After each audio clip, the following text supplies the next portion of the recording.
Buenas jóvenes, ¿cómo están? Tercer video sobre sujeto histórico y democratización en Chile. Hoy día, la tercera parte, vimos lo que era el sujeto, algunas interpretaciones del sujeto histórico a través de la historia en algunos momentos. Y hoy día veamos cómo ha intervenido este sujeto histórico en la historia de Chile. ¿Ya?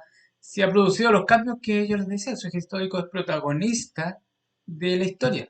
La idea es ver de qué manera actúa colectivamente, idealmente colectivamente, en este contexto de democracia. Una democracia que, como dice Saramago, básicamente es una herramienta del poder político, ¿ya?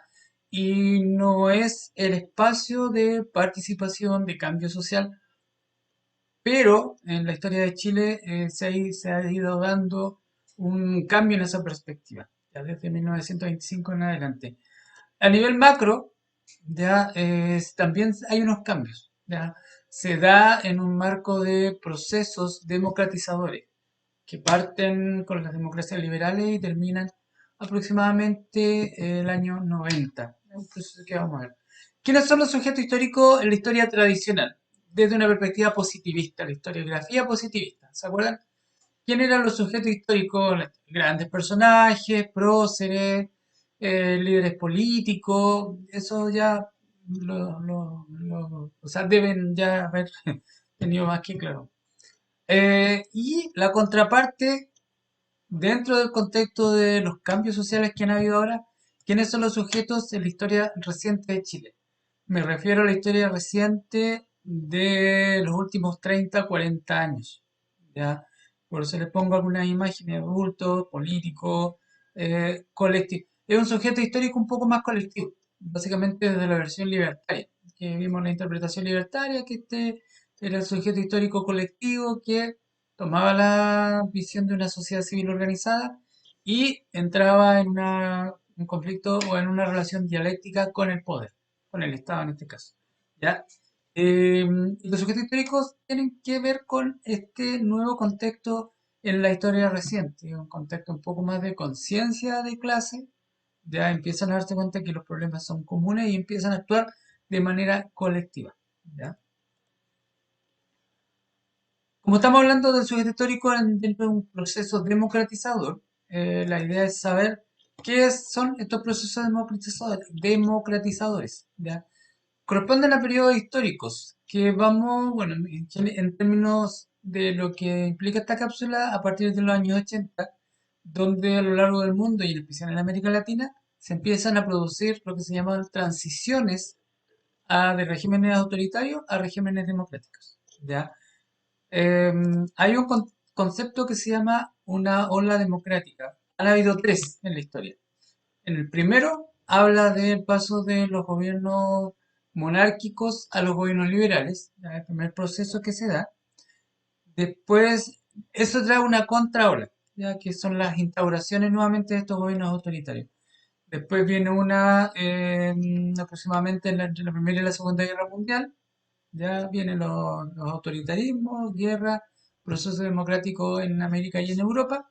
Y la tercera ola parte aproximadamente en el año 74, ya en Portugal, y termina con la caída del muro de Berlín en el año 89 y el fin del mundo socialista del año 90. ¿Ya? Cae el muro de Berlín y cae el mundo de la Unión de Repúblicas Socialistas Soviéticas. ¿Ya? Eso en el mundo. Ya todos los países antidemocráticos en esos años comienzan procesos democratizadores que llega hasta el año 90 con la caída del muro de Berlín. Y en América se producen una serie de transiciones democráticas entre el 74 y el 89. ¿Ya? Desde los años 50, en contexto de la Guerra Fría, empiezan a instalarse en América Latina una serie de gobiernos militares, ¿ya? Particularmente después de la Revolución Cubana, ya el año 59. Después de la Revolución Cubana, el gobierno norteamericano, producto del contexto de Guerra Fría, empieza a instalar, ¿ya?, regímenes militares, dictaduras militares, en América Latina, una forma de tutelar. A través de la Escuela de las Américas empieza a formar militares que van a tutelar la visión del lado americano capitalista en América Latina. ¿Ya? Pasa a ser el patio trasero de América y los gobiernos dictatoriales se instalan en muchos países y inician una serie de movilizaciones de particularmente un grupo de ciudadanos que empieza a tomar conciencia de esta situación y empieza a producir los cambios al interior de los países. ¿Ya? En términos generales, la democracia, cómo se ha instalado en el mundo, ya hasta el 2018 aproximadamente, estos son los países que tienen regímenes democráticos híbridos y los que no son democracias. ¿Ya? Es cuestionable el mapa, pero se lo planteo para que vean que la democracia hoy día está presente en la mayor parte del planeta. O regímenes semidemocráticos con algún tipo de tutela diferente a lo que es la democracia tradicional como la conocemos. En términos de lo que es la transición democrática, hay una visión de dos autores, O'Donnell y Schmitter, es el tiempo entre la disolución de un régimen autoritario y la instauración de alguna forma democrática, un nuevo régimen autoritario o una alternativa al gobierno. La transición democrática idealmente es que se transforme en una democracia parlamentaria o una república democrática, pero no siempre es. ¿Ya? Hay una transición. Idealmente, insisto, una hacia un gobierno democrático, pero no siempre, sino que a veces se vuelve a otro régimen o a otra alternativa de gobierno en ese sentido. Nos instalamos en los años en los cuales se produce en Chile una transición democrática desde la dictadura, durante los años de dictadura, hasta el gobierno de Patricio Aylwin en el año 90, que inicia este proceso de transición democrática, que algunos dicen que duró hasta el gobierno de Lagos, aproximadamente el 2000, y ahí se establece este proceso de transición. Proceso también llamado retorno a la democracia, transición que se da en Chile entre el 73 y 90. Esa es la transición a la democracia que reinicia Patricio Aylwin para poder establecer un gobierno en forma. Em, ¿Cómo se ha ido dando el proceso de transición? No es que al año 80 se instalaron todo un proceso de recuperación de la democracia en nuestro país. Es un proceso que se fue dando históricamente desde los años 30 en Chile, que se produce el golpe militar en el año 73 y se inicia un proceso de recuperación hasta el año 90. ¿Ya? No es que dictadura militar, una serie de situaciones al interior de la sociedad civil de la época en los años 80. No, se da lo que se llama una memoria colectiva, una memoria histórica colectiva. En la ciudadanía, el pueblo organizado, que tiene como una historia previa desde el año 95, donde, por ejemplo, los trabajadores tienen una serie de reivindicaciones que fueron construyendo durante la primera mitad, la segunda mitad del siglo XIX, inicios del XX. ¿Ya? Hay una memoria en la cual se busca que la participación y la instalación del sujeto histórico se prolongue. Ellos ya tenían una historia como sujeto histórico. Desde la perspectiva marxista, ellos se transforman en un sujeto histórico en una época que luchan contra el poder del Estado para poder establecer reivindicaciones como clase trabajadora.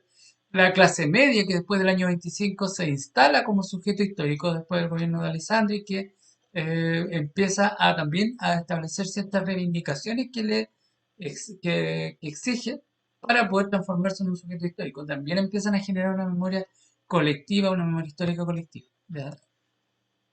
Los sindicatos, ya que producto de las reivindicaciones de los trabajadores, empiezan a organizarse para poder también exigir al Estado una serie de reivindicaciones. Se empieza a generar, insisto, una memoria histórica colectiva en la cual la búsqueda de transformarse en sujeto histórico y de buscar un espacio en la historia y un espacio como sujetos históricos basado en los procesos de democratización histórica, les va a permitir posicionarse y llegar a un momento en establecer, oye, pero nosotros tenemos una historia, participando de esta historia como sujetos colectivos, como sujetos históricos y transformemos. Las mujeres también, importantes desde el año 36, cuando votan por primera vez en Chile y empiezan a tener mayor representatividad en la sociedad chilena, también empiezan a considerar, a construir una memoria histórica como sujetas históricas, ¿ya? Que también empiezan a ser parte de este proceso democratizador. Los militares igual, ruido de sables para el gobierno a mediados del siglo XX, también se transforman en sujetos históricos, ¿ya? Eh, Han tenido un recorrido bastante extraño los militares, pero también se han transformado como sujetos históricos. Es una memoria colectiva que se construye entre todos, ¿ya? Como una sola memoria que busca reivindicaciones y que en ese proceso de búsqueda de reivindicaciones construye una memoria colectiva y exige en los momentos en los cuales se vienen las contraoleadas, o sea, los movimientos, los espacios donde se instalan gobiernos militares, buscan volver a instalar esta memoria histórica colectiva, democratizante, participativa, donde la ciudadanía se construye en una sola fuerza, ¿ya? Y este proceso que va a llevar a transformar al sujeto histórico en un transformador, en un protagonista, pero no es que ha aparecido de la nada este sujeto histórico, no. Viene a través de una memoria histórica colectiva que exige participación en los procesos democratizadores de la sociedad, en este caso la sociedad chilena. Ese es el sujeto histórico, el que construimos en estas tres cápsulas, ya para primero establecer quién era, las diferentes interpretaciones, y ahora nos damos cuenta que sí el sujeto histórico ha sido realmente relevante en Chile al menos, con diversas formas, trabajador, clase media, sindicatos, mujeres, soldados, niños, que han ido construyendo esta memoria histórica que, bueno, viene desde los años 30 hasta ahora y hoy día la idea es seguir construyendo esta memoria, ¿ya? Eso chicos, que estén bien, nos vemos ya la otra semana, viene la evaluación, así que vamos a estar trabajando para que estén súper